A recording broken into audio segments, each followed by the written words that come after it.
Welcome back to Low Country Spotlight. We are here now with one of my other most favorite people in the world, Kristen Fry, who is the communications coordinator for the Somerville Family YMCA. Every time I bring you on the show, I want to go, YMCA.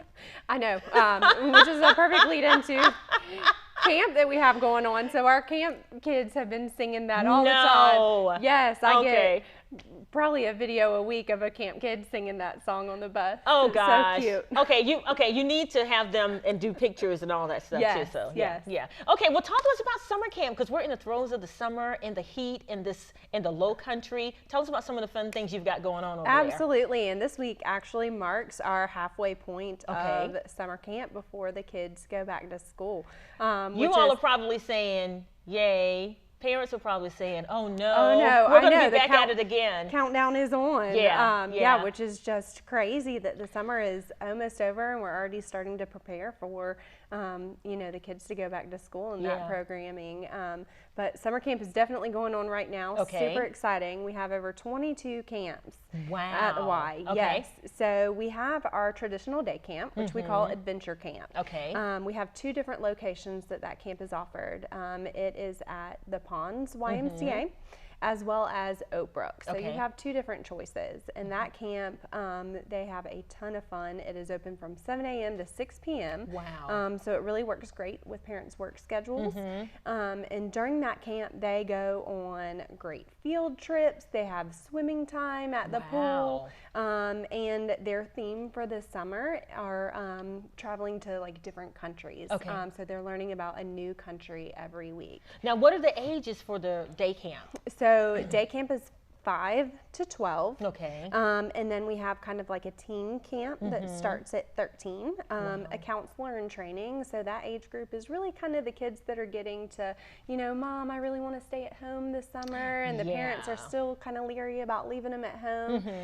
So it's a good training program to get them, helping the younger ones in camp still having a good time themselves. And that's a wonderful opportunity, not, for parents that work especially. So not just to have quote unquote, child care during the summer, but to go out on all these adventures and swimming and have such structure, because I think that's what problem a lot of parents run into is how do you maintain the structure throughout the summer? Right, and you definitely don't want, the kids just sitting around watching video, TV and playing video games all day. So those camps definitely offer a lot of variety for the kids and going on the field trips. This week they went to Bee City. Last week was Magnolia Gardens. Wow. Can I go to summer camp? Right? I tell them all the time, I think you need a chaperone.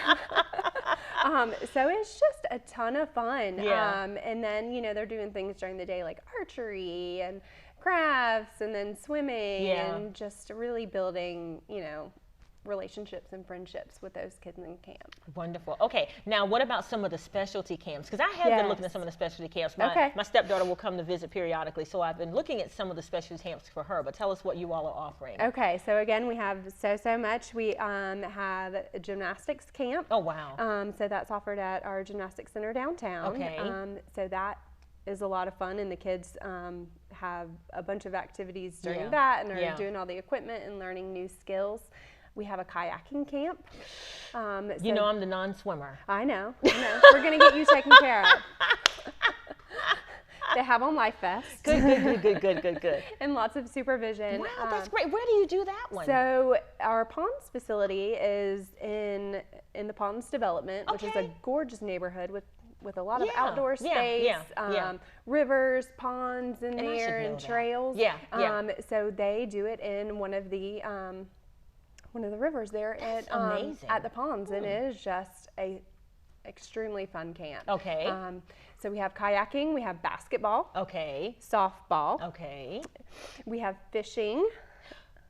So the fishing is a lot of fun. I want to come to the fishing camp. Yes, so they actually travel to different areas around the Low Country and go on different trips, and so they get to fish in all the different areas. Just this morning I was sent a picture of a child that caught a blowfish which, you know, seen one in the aquarium, never seen one actually caught. So that was really neat that they're getting to experience that. That's and great. Just all the things we have here in the Low Country. And really, you know, those kids getting out and discovering new things and the areas around them. So we also have a Charleston tour. Okay. So that's fun. The kids got to go to the pineapple fountain. And I know we got tons of pictures that we're putting up too. Go over the water on the water taxi that goes from Mount Pleasant to downtown. So that is a lot of fun. And well, tell to us a little bit about how it's or why it's so important for the Y just to be able to present these type of camps for these experiences for the kids. And we talk about this all the time about how we're so invested in our community, and you know, this is all a part of our mission and our vision. Kind of remind our viewers about that. Absolutely. So at the Y, we are definitely you know, a part of the community and dedicated to youth development. So anything we can do to help be a positive role model for a child and offer an opportunity for a child to participate in a program and help them grow to their potential is stuff that's important to us, as well as healthy living. So one of the things with camp that we're doing this year, some of our day campers have pedometers that they wear. And so they're doing the, you know, traveling around to the different countries. So we pick either like a landmark or either the country and see how far that they've walked during that week. You know, whether they've made it across the country or last week they walked the longest river in Japan. It was just really interesting. And it's so amazing how you're able to tie in, you know, I call a pedometer technology, but you know, it doesn't have to, you don't have to plug it in or anything. But to tie in technology with the adventures that you want to take them on around the globe, that's really important to do that. Yes.